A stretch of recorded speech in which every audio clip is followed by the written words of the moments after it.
Hello guys, ഞങ്ങളുടെ നാടിനെ നടുക്കിയ ഒരു ദുരന്തമാണ് പുലർച്ചെ കാണാൻ പോകുന്നത്. ഒന്ന് കണ്ടു നോക്കൂ. മലപ്പുറം പാങ്ങ് പാറമ്മൽ GLP സ്കൂളിലെ അധ്യാപകരും ജീവനക്കാരും കുടുംബവും അടങ്ങുന്ന 13-അംഗ സംഘം യാത്ര പുറപ്പെട്ടു. പെരിന്തൽമണ്ണയിൽ നിന്ന് വാടകയ്ക്കെടുത്ത ടെമ്പോ ട്രാവലറിലാണ് യാത്ര. ലക്ഷ്യം 200 കിലോമീറ്റർ അകലെയുള്ള കോയമ്പത്തൂർ ജില്ലയിലെ അതിസുന്ദരമായ വാൽപ്പാറ. അധ്യാപകരും സ്കൂൾ ഡ്രൈവറും ട്രാവലർ ഡ്രൈവറും അടങ്ങുന്ന സംഘം യാത്ര തുടർന്നു. പട്ടാമ്പി, തൃശൂർ, ചാലക്കുടി വഴി വാഹനം മുന്നോട്ട് നീങ്ങി.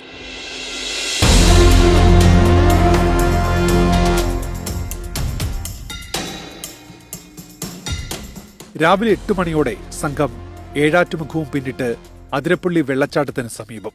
മനോഹരമായ വെള്ളച്ചാട്ടത്തിന്റെ കാഴ്ചയും ആസ്വദിച്ച സംഘം അവിടെ നിന്ന് ഫോട്ടോയും വീഡിയോയും എടുത്ത ശേഷം ബന്ധുക്കൾക്കും സുഹൃത്തുക്കൾക്കും അയച്ചുകൊടുത്തു. 10 മണിയോടെ വാഴച്ചാൽ പിന്നിട്ട് യാത്ര. കാട്ടിലൂടെ വാഹനം മുന്നോട്ട്. കാടിന്റെ വന്യതയും നിശബ്ദതയും ആസ്വദിച്ച് യാത്ര ഉച്ചയോടെ കേരളത്തിലെ അവസാന ഗ്രാമമായ മലക്കപ്പാറയിൽ.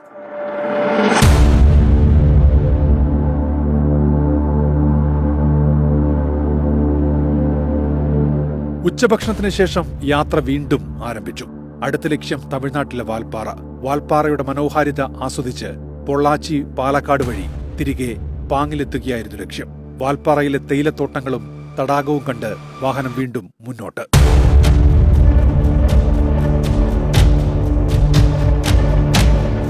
വൈകിട്ട് 4 മണിയോടെ വാഹനം വാൽപ്പാറ പൊള്ളാച്ചി റോഡിലേക്ക് പ്രവേശിച്ചു.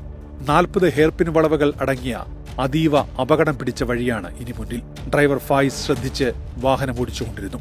മുന്നിൽ കൊടും വളവുകൾ കയറി വരുന്ന തമിഴ്നാട് ട്രാൻസ്പോർട്ട് കോർപ്പറേഷന്റെ ബസ്സുകൾ കാണാം.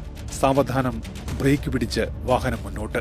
ഹെയർപിൻ വളവുകൾ പിന്നിട്ട് വാഹനം പൊള്ളാച്ചി ലക്ഷ്യമാക്കി നീങ്ങി. വൈകിട്ട് 5:15 13-ാം ഹെയർപിൻ വളവിൽ വെച്ച് വാഹനത്തിന് നിയന്ത്രണം വിട്ടുവെന്ന് ഡ്രൈവർ ഫായിസ് മനസ്സിലാക്കി. പെട്ടെന്ന് വാഹനത്തിൽ നിന്ന് കൂട്ട നിലവിളി. 13-ാം ഹെയർപിൻ വളവിലെ സുരക്ഷാ ഭിത്തിയിൽ ഇടിച്ച ശേഷം 800 അടി താഴ്ചയിലേക്ക് വാഹനം മറിഞ്ഞു.